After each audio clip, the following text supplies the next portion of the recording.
So, you're having trouble creating the perfect mechanics for your game, and you've already spent hours and days coding and debugging several prototypes. But no matter what you do, your game just doesn't feel right. What else could you do to playtest your game with minimal effort and bring it in front of people? Well, today I'm going to tell you the story of how I created the tabletop version of my game and some unexpected strengths of this approach.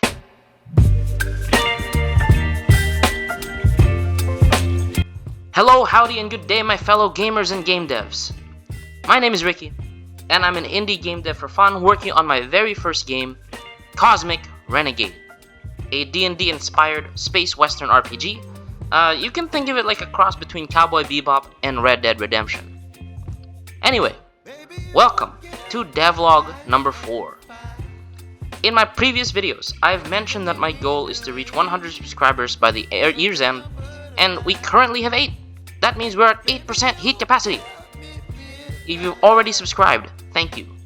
And if not, please consider it so that I can justify working on my game just a tad bit more and posting videos more regularly. Also, give this video a like if you've enjoyed it. In the last video, I talked about how to come up with core gameplay mechanic loops.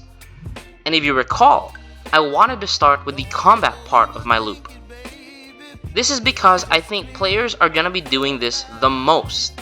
It's certainly the most fun to work on, and it was the easiest to engage people with, especially those who were unfamiliar with my game. But this gave me a really important question. Which combat mechanics should I use for my game?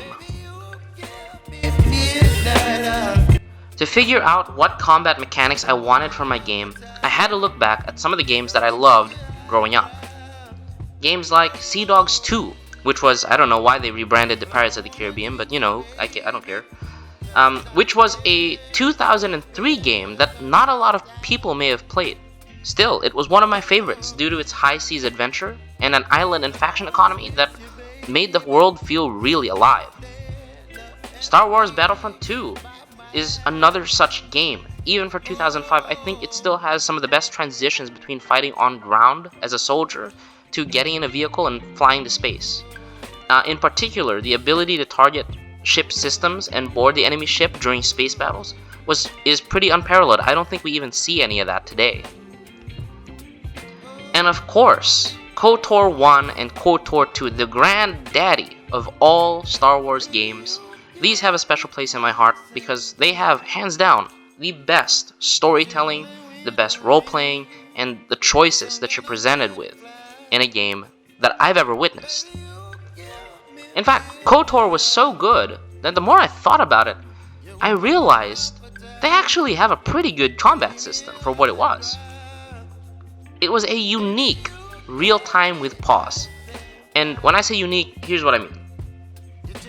You see, in KOTOR's combat, animations looked real-time, but underneath it all, there was actually a turn-based, round-by-round combat engine running with hidden dice rolls.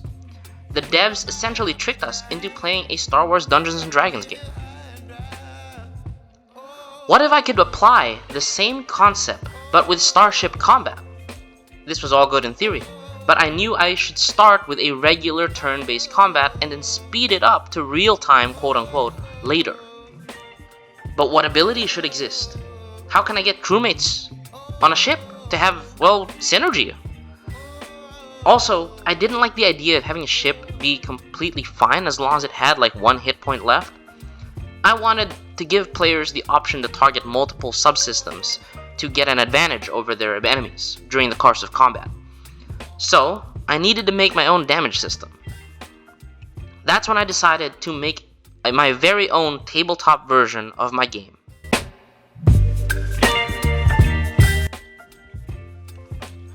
Luckily, there was already a fan-made D&D system for spaceship combat called Star Wars 5e. I actually have no idea how they're managing to uncanny dodge copyright claims from the big mouse himself. But anyway, I actually already tried this system and I implemented it in the game system. And I don't know, it just didn't feel good as a video game. Movement was clunky and complicated. There were no rules for targeting subsystems like disabling enemy engines or comms. And the weapons were kind of the same as every other weapon, although I do hear that is a problem with 5e's weapons in general. So, I set off to make my own ability and damage systems for a tabletop game. How hard could it be? Turns out, very, very hard. First, I needed to figure out how abilities would work together. So, I made this ability synergy table. Then, I made this battle board where each subsystem had its own health and crew health, whereas the ship as a whole had power, a heat capacity, and a flight stance. Then, I ran a few test games.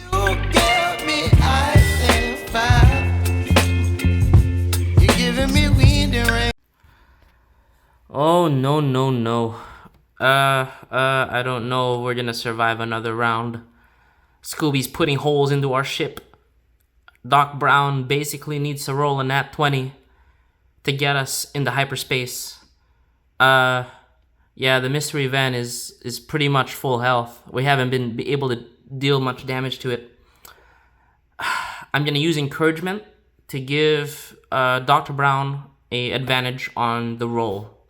Yeah, let's see if he does it. Here we go.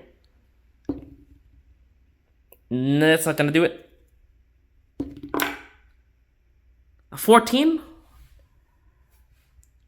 I think we're screwed.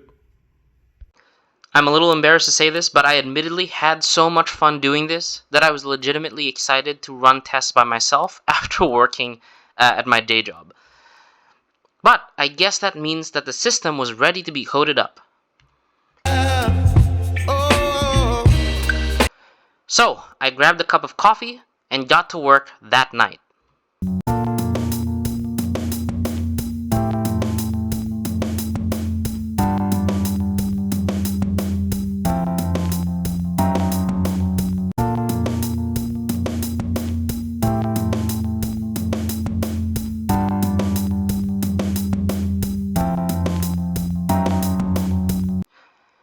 Yeah, so that took 2 months. Unity coroutines and event handling, man, difficult stuff. But, voila, here it is.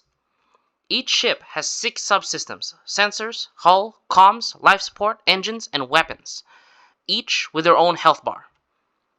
They also each have available power and heat capacity. Power is needed for most abilities, while heat cap is how much heat your ship can take before, your crew begins to be cooked alive. In that metal bucket you call a spaceship. Oh yeah, power, heat cap, chance to target lock, chance to hit, weapon damage, and how good your ship is at certain skills. These are all dependent on your ship's attribute scores. There are 6 of them. Power affects plasma and plasma damage and how much power your ship has.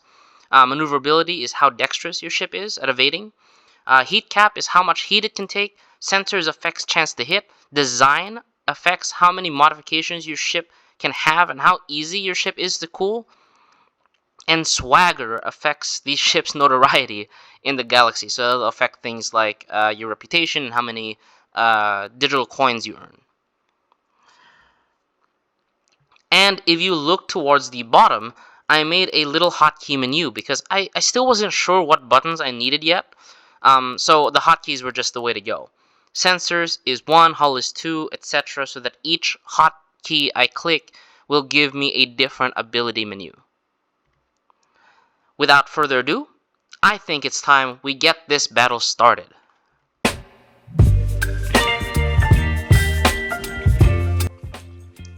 So, funny thing happened. My microphone was off the first time that I did it.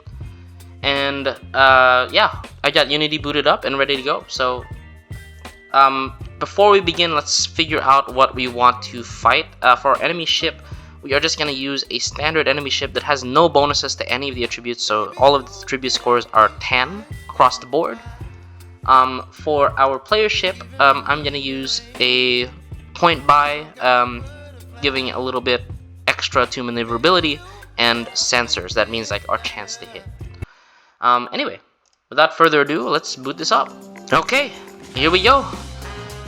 Alright, so it's our turn first. The first thing I'm going to do, I'm going to change my hull flight stance. We're going to make it a dogfighting stance. So what that means is you get a +5 to attack and but a -5 to defense. So that'll help us do the next thing. Well, first I'm gonna encourage the sensors system so that the sensor system can target lock our enemy. And it looks like it's a success. So a target lock also gives additional bonuses to trying to hit the enemy. In fact, when I implement missiles later on, you're gonna need to have the enemy target lock. So it's very, very good to not be target lock. It's very good to target lock your enemy. What else? I don't need life support. Engines. Let's boost the engines. The reason for that, boosted engines give you a bonus to maneuverability, so that affects your defense rolls. Let's just fire a weapon. Let's fire the Gauss cannon. 1 damage. Fantastic. As you can see on the left, we've used a lot of power, almost half of our power. This doesn't regenerate on its own. You need your engines to take an action to regenerate its power. But I don't have anything else to do, so let's just end our turn. So the enemy's turn. Try to lock on, but failed. Good, probably because and good, they missed their shot. We are going to use our comms to encourage the hull, because the hull is actually where the front weapon is. The front weapons that we have on our ship are plasma cannons. So we're going to fire. Good. We are raising their heat capacity. We're raising the heat on their ship, so their ship's starting to cook. We are target locked, so what I'm going to do, I'm going to change our flight stance to evade. So what evade does is that it gives us a bonus to defense. You can see on the top right of their thing that we are no longer target locked to the enemy. That anybody that's taking the evade action cannot target lock other ships. At the end of our turn, we will be able to make a saving throw against their target lock. We are gonna switch our flight stance back to dogfight. I want to take the fight to them. Can't lock on to us. Oh, we took a big hit. That's a big hit. Okay, support. Let's life support. Patch our engines. Oh, that's not good. We only repaired 1 damage. Okay. Our comms are going to encourage our hull so that our hull can maybe increase the heat. Fire? There we go. Alright, so now that their heat is up, they're gonna start to take damage each turn. So I've got engines that can go. Engines need to recover power. That's great. Okay, and then fire your cannon. Good hit. And they're gonna take more damage at the start of their turn. Here we go. Ooh, big hit to life support. They had to spend power to cool the enemy ship. They can't lock on, but they did actually hit us. So we're gonna continue. We're gonna keep trying to have their heat up at capacity so that they have a hard time recovering from it. So that the hull can actually hit with the front weapon. Very nice. And then engines need to recover power. Weapons needs to fire the Gauss cannon. It's starting to turn. It's starting to turn in our favor. Oh! Oh, the sensors. Their sensors are gone. They can't target lock us. Engines are hurting. Okay, I need to heal the engines. They're still hitting us. Wow. Let me heal the engines. Engines, where are you? 5. Okay, boom. That's not good. Okay. Comms. Encourage our weapons this time. I think our weapons. I need to just finish them. Hulls, fire that front weapon. Good. Engines. I would like you to actually boost your own engines, so that we have more defense. And weapons, just go ahead and fire. Okay. Maybe their weapons will be taken out this turn. We'll see. Yep. There we go. So now they are forced to use their plasma cannons. But they don't have power. They need to recharge power first. Wow. Okay. We have a huge chance here. We're gonna patch our engines again. There we go. That's a good patch. Comm system. We're gonna. Oh, we don't have any power. Engines. Let's recharge our power. Comm system. Encourage our actual weapons. Hull. You're gonna keep firing that front weapon. It's a miss though. Not good. weapons. Just go ahead and try to finish them. Alright, that helps, and let's end turn. They're recharging power. They repaired some sensors. They've locked onto us. Oh, and they hit us with the front weapon. Okay, we're starting to take some heat damage because they didn't have their regular Gauss cannon. So they had to switch to their front weapons instead, which are plasma cannons for most ships. So plasma cannons are a lot more, they're basically like the backup weapons because they don't require ammunition to fire, instead they use power.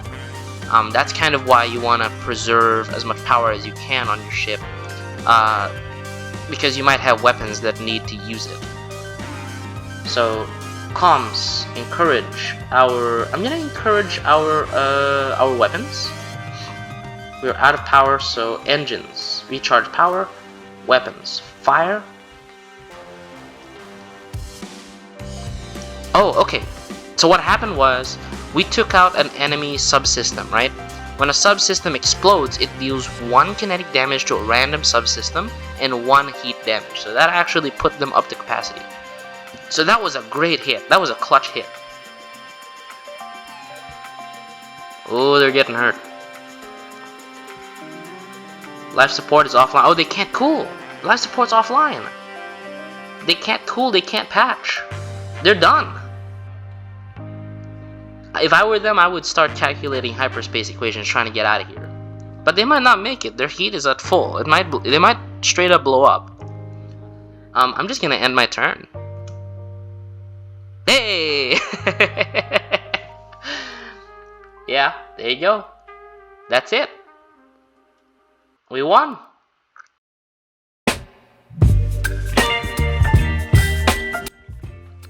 If you like what I'm working on and really want to help me out, I've got 3 favors to ask you. Number 1, please like and subscribe. This lets me know you're interested in my game and my channel, and it motivates me to keep working on it. Number 2, please share this video with your D&D group. I'm planning to eventually publish a player's handbook for the tabletop version of my game that explains all of the mechanics that I just showed you. I plan to make it free for anyone to use in your own games as you see fit. And number 3, please consider following me on my new Twitter and Instagram accounts. I have 0 followers on both. But I'm starting to post announcements on Twitter, and the waitlist for the free player handbook PDF is going to go up on there, that announcement. And on Instagram, there will be some cool and interesting artwork, mostly pixel art, but also some lo-fi beats, because I started playing around with music. But that's all I had for today. I hope you enjoyed this video. For now, see you in space, cowboys.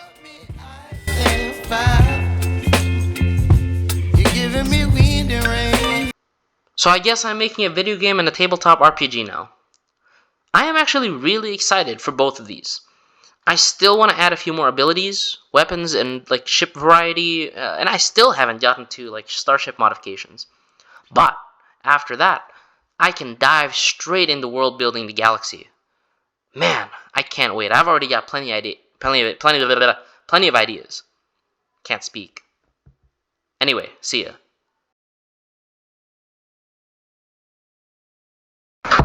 Hello. Alright, fun fact. My microphone was off the first time I did this. I'm still getting used to this. I spent like 12 minutes going through an entire battle, and my microphone was off. It was incredible. I was like super into it. Anyway, this is I've got Unity booted up.